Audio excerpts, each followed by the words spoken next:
Hello hi friends, welcome to my channel Sunitha Venkat creations Telugu YouTube channel. అందరికీ నమస్కారం అండి. ఈరోజు వీడియోలో మన ఆంధ్రప్రదేశ్ రాష్ట్ర వ్యాప్తంగా 12వ తేదీన స్పోర్ట్స్ పెన్షన్ కేటగిరీ కింద 71,000 మంది మహిళలకు ఈ యొక్క పెన్షన్ అయితే పంపిణీ చేశారు. మరి రాష్ట్ర వ్యాప్తంగా మిగిలినటువంటి పెన్షన్లు కూడా ఏపీ ప్రభుత్వం కీలక ప్రకటన అయితే చేసింది. మరి వీరంతా కూడా వెంటనే ఈ ప్రూఫ్స్తో రెడీగా ఉండి, ఈ ప్రూఫ్స్తో మీరు ఈ కేటగిరీ పెన్షన్లు అన్నిటికీ కూడా అప్లై చేసుకోవాలని చెప్పి రాష్ట్ర ప్రభుత్వం అయితే తెలియజేసింది. అలాగే మనకు వికలాంగుల కేటగిరీ కింద ఎవరైతే పెన్షన్ పొందుతున్నారో 6,000 రూపాయల పెన్షన్ కానీ 15,000 రూపాయల పెన్షన్ కానీ వారికి ఒక ప్రకటన అయితే చేసింది. మరి తప్పకుండా మీరు ఈ పెన్షన్లకు సంబంధించి ఇప్పటికే మనకు పంపిణీ చేస్తున్నటువంటి పెన్షన్లకు అదనంగా ఇప్పుడు మరొక 77,000 మంది పెన్షన్లు అయితే చేరడం జరిగింది. మరి 12వ తేదీ సాయంత్రం 5 గంటలలోపు ఈ పెన్షన్ అయితే మీరు 4,000 రూపాయల పెన్షన్ వితంతు మహిళలంతా కూడా కేటగిరీ పెన్షన్ కింద స్పోర్ట్స్ పెన్షన్ కేటగిరీ కింద మీరు తీసుకున్నారనమాట. ఒకవేళ మీరు ఇప్పుడు స్పోర్ట్స్ పెన్షన్ కేటగిరీ కింద ఒకవేళ పెన్షన్ మంజూరు కాకుండా ఉంటే ఏం చేయాలి, ఎవరిని అడగాలి, ఒకవేళ మీ పెన్షన్ రిజెక్ట్ అయి ఉంటే ఏం చేస్తే మళ్ళీ కూడా మీకు పెన్షన్ వస్తుంది అనే విషయాలన్నీ కూడా మీకు ఇక్కడ క్లారిటీగా తెలియజేస్తాను. అలాగే ఈ తేదీ నుంచి మీరు 50 ఏళ్ల పెన్షన్ కానీ, వృద్ధాప్య పెన్షన్ కానీ, వితంతు పెన్షన్ కానీ, నేతన్న పెన్షన్ కానీ, డబ్బుగారుల పెన్షన్ కానీ, మరి దివ్యాంగుల పెన్షన్కు అప్లై చేసుకోవడానికి ప్రభుత్వం అవకాశం కల్పించింది. మరి ఏ ప్రూఫ్స్ ఉండాలి, ఏ పెన్షన్కు ఎలా అప్లై చేసుకోవాలి, ఇప్పుడు విడుదలైనటువంటి స్పోర్ట్స్ పెన్షన్ కనుక మీకు రిజెక్ట్ అయ్యి ఉంటే ఏం చేస్తే మళ్ళీ స్పోర్ట్స్ పెన్షన్ మీకు వస్తుంది అనే విషయాలన్నీ కూడా నేను మీకు తెలియజేస్తాను. దయచేసి వీడియో చూస్తున్న ప్రతి ఒక్కరూ కూడా వీడియోను లైక్ చేసేయండి.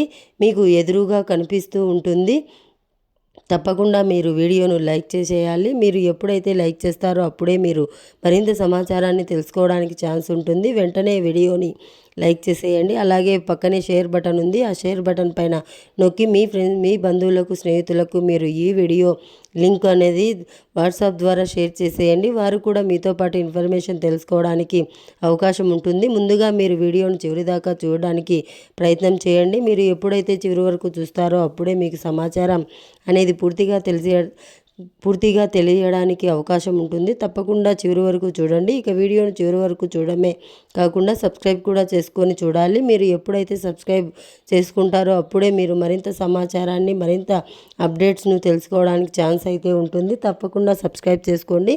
సబ్స్క్రైబ్ అయిన వెంటనే గంట వస్తుంది. ఆ గంట పైన నొక్కితే మళ్ళీ కింద ఆల్ అనే నోటిఫికేషన్ గంట వస్తుంది. ఆ గంట పైన కూడా ప్రతి అప్డేట్ను మీరు అందరికంటే ముందుగానే మీ ఫోన్ ద్వారా ఉచితంగా తెలుసుకోవడానికి ఛాన్స్ ఉంటుంది. తప్పకుండా ఉచితంగా తెలుసుకోండి. మరి ఇక లేట్ చేయకుండా మనం వివరాల్లో కనుక చూస్తే, మన ఆంధ్రప్రదేశ్ రాష్ట్ర వ్యాప్తంగా 12వ తేదీ ఉదయం 7 గంటల నుంచి కూడా గ్రామ వార్డు సచివాలయాల అధికారులు మరొకసారి రాష్ట్ర వ్యాప్తంగా 71,000 మందికి వితంతు మహిళలకు పెన్షన్లు పంపిణీ అయితే చేశారు. మరి కొత్త పెన్షన్లు ఇవి పాత పెన్షన్లు కాదు.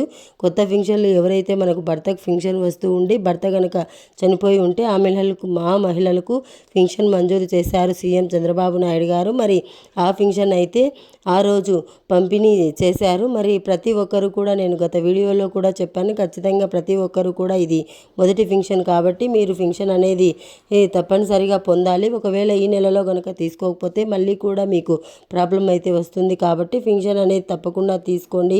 మరి దీంతో పాటుగా ఏంటంటే రాష్ట్ర వ్యాప్తంగా ఈ యొక్క స్పోర్ట్స్ పెన్షన్ కనుక కేటగిరీ అంటే దాదాపు 88,000 మంది వరకు కూడా అర్హత ఉంటే, అంటే వారు పింఛన్ వస్తూ ఉండి భర్త చనిపోయినటువంటి కేవలం ఇక్కడ 77,000 మందికి మాత్రమే మనకు అప్రూవల్ వచ్చింది. మరి మిగిలినటువంటి పెన్షన్లకు ఎందుకు రాలేదు, మిగిలినటువంటి వారి పెన్షన్లు ఎందుకు రిజెక్ట్ అయ్యాయి అనేది చూస్తే వారికి కొన్ని కారణాలు, అంటే 6 దశల ధృవీకరణ పరిగణలోకి తీసుకుంది ఏపీ రాష్ట్ర ప్రభుత్వం. మరి ఇందులో మీకు 4 చక్రాల వాహనం ఉన్నా, లేకపోతే 1000 చదరపు అడుగుల కంటే ఎక్కువ స్థలం ఉన్నా, మరి ఇన్కమ్ ట్యాక్స్ కడుతూ ఉన్నా, మీ కుటుంబంలో మీ పిల్లలు కానీ మరి ఎవరైనా కానీ ఇలా ఈ కారణాలన్నీ కూడా తీసుకొచ్చింది. అంటే 300 యూనిట్ల కంటే ఎక్కువ కరెంటు బిల్లు వచ్చినా ఈ 6 దశల ధృవీకరణ ద్వారా కొంతమందికి ఈ కొంతమందికి మనకు కొన్ని కారణాలు మరికొన్ని కారణాల వల్ల కూడా ఈ యొక్క పెన్షన్ అనేది మంజూరు కాలేదు. మరి ఇలా రిజెక్ట్ అయిన వాళ్ళందరికీ కూడా ఇప్పుడు కూడా అవకాశం ఉందండి. మళ్ళీ కూడా మీరు గ్రామ వార్డు సచివాలయానికి వెళ్ళి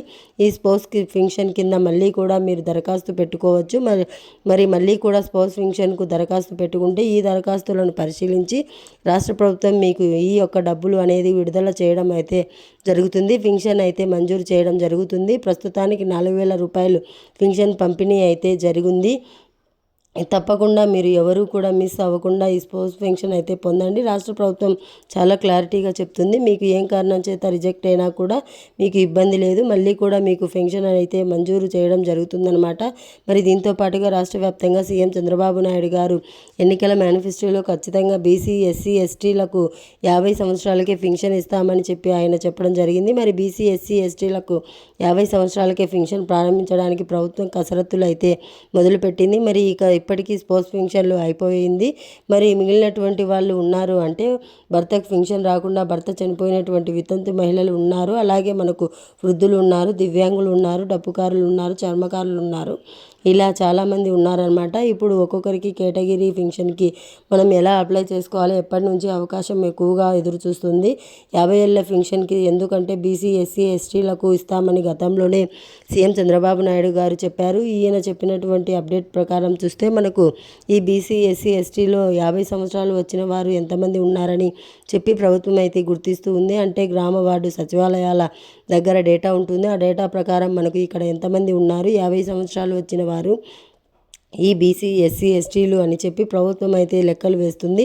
అంటే దీనిపైన అధికారులు పనిచేస్తూ ఉన్నారు. మరి ఈ 50 సంవత్సరాలు ఎంతమంది ఉన్నారో అంతమంది డేటా తీసుకుంటారు. మరి మీరు అప్లై చేసుకోవడానికి అవకాశం ఇస్తారు. మరి మీరు ఎలా అప్లై చేసుకోవాలంటే మీ యొక్క రేషన్ కార్డు ఉండాలి, ఆధార్ కార్డులో 50 సంవత్సరాలు ఖచ్చితంగా నిండి ఉండాలి, బీసీ, ఎస్సీ, ఎస్టీలు అయి ఉండాలి. ఇలా ఉంటేనే మీకు తప్పకుండా ఈ యొక్క 50 ఏళ్ల పెన్షన్కు మీరు అప్లై చేసుకోవడానికి అవకాశం ఉంది. 50 ఏళ్ల పెన్షన్ కూడా మీకు రావడం జరుగుతుంది. ఇక రెండవదిగా చూసుకుంటే మనకు వృద్ధాప్య పెన్షన్, ఆ వృద్ధాప్య పెన్షన్కు ఎలా అప్లై చేసుకోవాలి, ఏ ప్రూఫ్స్ కావాలనేది చూస్తే ముఖ్యంగా వృద్ధాప్య పెన్షన్కు అప్లై చేసుకోవడానికి వృద్ధులకు అంటే 60 సంవత్సరాల నుండి ఉండాలి, రేషన్ కార్డు ఉండాలి, ఆధార్ కార్డు ఉండాలి. ఉంటేనే తప్పకుండా మీకు మీ యొక్క వృద్ధాప్య పెన్షన్ అనేది మంజూరు చేయడం జరుగుతుంది. వృద్ధాప్య పెన్షన్ 60 సంవత్సరాల పెన్షన్ మీకు కూడా రావడం జరుగుతుంది. ఇక మూడవదిగా చూసుకుంటే భర్తకు పెన్షన్ వస్తూ భర్త చనిపోయినటువంటి వారికి స్పౌస్ పెన్షన్ కింద ఆల్రెడీ ఇచ్చేశారు, వారికి ఇబ్బంది లేదు. ఒక భర్తకు పెన్షన్ రాకుండా భర్త కనుక చనిపోయి ఉంటే వారు ఎలా అప్లై చేసుకోవాలి, మాకు ఎప్పుడు ఇస్తారు పెన్షన్ అని చెప్పి ఎదురు చూస్తున్నారు వితంతు మహిళలంతా కూడా. మరి వారికి కూడా ప్రభుత్వం అవకాశం కల్పిస్తుంది. ఈ నెల 20 నుంచి అప్లై చేసుకోవచ్చండి. ఇందులో డౌట్ లేదు. ఖచ్చితంగా మన ఛానల్లో చెప్తే అది జరుగుతుంది. మరి 20వ తేదీ నుంచి కూడా అప్లై చేసుకోవడానికి రెడీగా ఉండండి. మీరు తప్పకుండా మరి ఈ 20 తారీఖు నుంచి అప్లై చేసుకున్నటువంటి వితంతు పెన్షన్లో తప్పకుండా మీరు మీ యొక్క బర్త్ సర్టిఫికేట్ అనేది కలిగి ఉండాలి. మరి రేషన్ కార్డు ఉండాలి, ఆధార్ కార్డు ఉండాలి. ఇవి ఇంపార్టెంట్ ప్రూఫ్స్ మీరు రెడీ చేసి పెట్టుకోండి. ఈ వారంలోనే మనకు అప్లికేషన్ అనేది విడుదల అవుతుంది. మరి దీంతో పాటుగా మనకి ఎవరైతే నేతన్నలు కానీ నేతన్న పెన్షన్కి అప్లై చేసుకోవాలంటే నేతన్న గుర్తింపు కార్డు ఉండాలి. అలాగే మనకు ఏదైతే ఒంటరి మహిళ ఉన్నటువంటి అయితే ఒంటరి మహిళా సర్టిఫికేట్ ఉండాలి. ఎంఆర్ఓ గారు ఇస్తారు. మేము భర్త నుంచి విడిపోయామంటే మరొక కార్డు అనేది కూడా ఇవ్వడం జరుగుతుందన్నమాట. మరి ఈ కార్డు అనేది వితంతు అంటే ఒంటరి మహిళ పెన్షన్కు అప్లై చేసుకోవాలంటే ఈ కార్డు అనేది తప్పకుండా కలిగి ఉండాలి. ఇలా ఏ కేటగిరీ పెన్షన్కు మీరు అప్లై చేసుకోవాలంటే ఆ కేటగిరీకి సంబంధించిన రేషన్ కార్డు, ఆధార్ కార్డు తప్పకుండా ఉండాలి. మరి దీంతో పాటుగా మీరు ఏ కేటగిరీ వితంతువుకు అయితే బర్త్ డేట్ సర్టిఫికేట్, నేతన్నకైతే నేతన్న గుర్తింపు కార్డు ఇలా అన్నమాట. ఇలా దానికి సంబంధించిన ఆ కేటగిరీకి సంబంధించిన ఒక సర్టిఫికేట్ అనేది మీకు ఖచ్చితంగా ఉండాలి. మరి ఈ విధంగా ప్రభుత్వం అయితే అవకాశం కల్పించింది. తప్పకుండా ఈ విధంగా మీరు చేసుకోండి. మరి దీంతో పాటుగా రాష్ట్ర వ్యాప్తంగా ఎవరైతే మనకు దివ్యాంగులు ఉన్నారో దివ్యాంగులు అందరూ కూడా ఇప్పటికే ప్రభుత్వ పెన్షన్ల వెరిఫికేషన్ అయితే ప్రారంభించింది. అంటే ఎక్కువ శాతం దివ్యాంగుల్లో మనకు ఈ యొక్క పెన్షన్ వెరిఫికేషన్ చేస్తున్న చాలా వరకు బోగస్ పెన్షన్లు ఉన్నాయి. ఇందులో మనకు ఎలా అంటే మనకు 40% మినిమం ఉండాలి. సదరం సర్టిఫికేట్ 40% అంటేనే మనకు పెన్షన్ వస్తుందన్నమాట. మరి 40 నుంచి ఎంత ఉన్నా మనకు వారికి పెన్షన్ అయితే ఇస్తారు. మరి ఇలా చాలామంది ఏంటంటే కొంతమంది ఇక్కడ ఈ పెన్షన్ విషయంలో చాలా బోగస్ సర్టిఫికేట్ల ద్వారా పెన్షన్ అయితే పొందుతూ ఉన్నారు. మరి అటువంటి వారందరికీ కూడా ప్రభుత్వం తొలగిస్తూ ఉంది. దాదాపు ఇప్పటి వరకు కూడా కొన్ని లక్షల మందిని తీసేయడం జరిగింది. మరి తీసేసి నిజమైనటువంటి వికలాంగులకు మాత్రమే ఫింక్షన్లు అయితే ఇస్తూ ఉన్నారనమాట. మరి ఇలా ఈ ఫింక్షన్ల పంపిణీలో భాగంగా దివ్యాంగుల ఫింక్షన్కు అప్లై చేసుకోవాలంటే ఖచ్చితంగా సదరం సర్టిఫికెట్లో 40 నుంచి 60%, 40 నుంచి 80% ఎంత ఉన్నా కూడా పర్వాలేదు. 40% ఉంటేనే మీకు పెన్షన్కి అప్లై చేసుకోవచ్చు. ఒకవేళ 80% కంటే ఎక్కువ ఉంటే కనుక మీరు 15,000 రూపాయల పెన్షన్ కూడా పొందవచ్చు. ఈ విధంగా కూడా మనకు ఇప్పటికే ప్రభుత్వం తనిఖీలు చేస్తూ కొంతమందిని తీసేసి నిజమైనటువంటి వారికి పెన్షన్ అయితే అందిస్తుంది. మరి పెన్షన్ అయితే మీరు తప్పకుండా తీసుకోవాలి. ఈ పెన్షన్ అప్లై చేసుకోవడానికి దివ్యాంగులు అయితే Sadarem certificate, ration card, Aadhaar card అనేది తప్పనిసరిగా ఉండాలి. మరి ఖచ్చితంగా రెడీగా ఉండండి. మీరు ఈ యొక్క పెన్షన్లు అనేటివి అప్లై చేసుకోవడానికి 20వ తేదీన ఖచ్చితంగా ప్రభుత్వం అయితే అవకాశం ఇచ్చి దాని ప్రకారం మీకు ఇక్కడ పెన్షన్లు అయితే పంపిణీ అయితే చేయబోతున్నారనమాట. మరి రాష్ట్ర వ్యాప్తంగా ఉన్నటువంటి ప్రతి ఒక్కరూ కూడా ఈ పెన్షన్ల విషయంలో చాలా జాగ్రత్తగా మనకు కావాల్సినటువంటి ప్రూఫ్స్ ఇప్పుడే నేను చెప్తున్నాను, చాలా వీడియోస్లో చెప్పాను. మరి దాని ప్రకారం మీరు రెడీ చేసుకొని ప్రూఫ్స్ కనుక సిద్ధంగా పెట్టుకొని ఉంటే ఖచ్చితంగా మీరు ఇక్కడ రాష్ట్ర ప్రభుత్వం తరపున అందించేటువంటి ఎన్టీఆర్ సామాజిక భద్రతా పెన్షన్లో భాగంగా మీకు వృద్ధాప్య పెన్షన్ కానీ, వితంతు పెన్షన్ కానీ, ఒంటరి మహిళా పెన్షన్ కానీ ఇవన్నిటికీ కూడా అప్లై చేసుకోవడానికి అవకాశం వస్తుంది. తర్వాత మీరు ఈ యొక్క లబ్ధి అనేది పొందవచ్చు. మరి ఇది రాష్ట్ర వ్యాప్తంగా మరొకసారి పెన్షన్లకు సంబంధించి అప్డేట్. మరి ప్రస్తుతానికైతే 4,000 రూపాయల పెన్షన్ స్పౌస్ పెన్షన్ కింద వితంతు మహిళలు తీసుకోండి, మీకు పెన్షన్ అయితే మంజూరు అయింది. మరి ఇది అప్డేట్. వీడియోని లైక్ చేయండి, షేర్ చేయండి. మన ఛానల్స్ ఇప్పుడే సబ్స్క్రైబ్ చేసుకొని పక్కనే వచ్చే గంట పైన నొక్కి మళ్ళీ వచ్చే ఆల్ అనే గంట నోటిఫికేషన్ గంట పైన నొక్కి ప్రతి అప్డేట్ను కూడా మీరు అందరికంటే ముందుగానే మీ ఫోన్ ద్వారా ఉచితంగా తెలుసుకోండి. మరిన్ని వీడియోస్ మీకోసం తీసుకొస్తూనే ఉంటాను. Thanks for watching. Thank you. Have a nice day.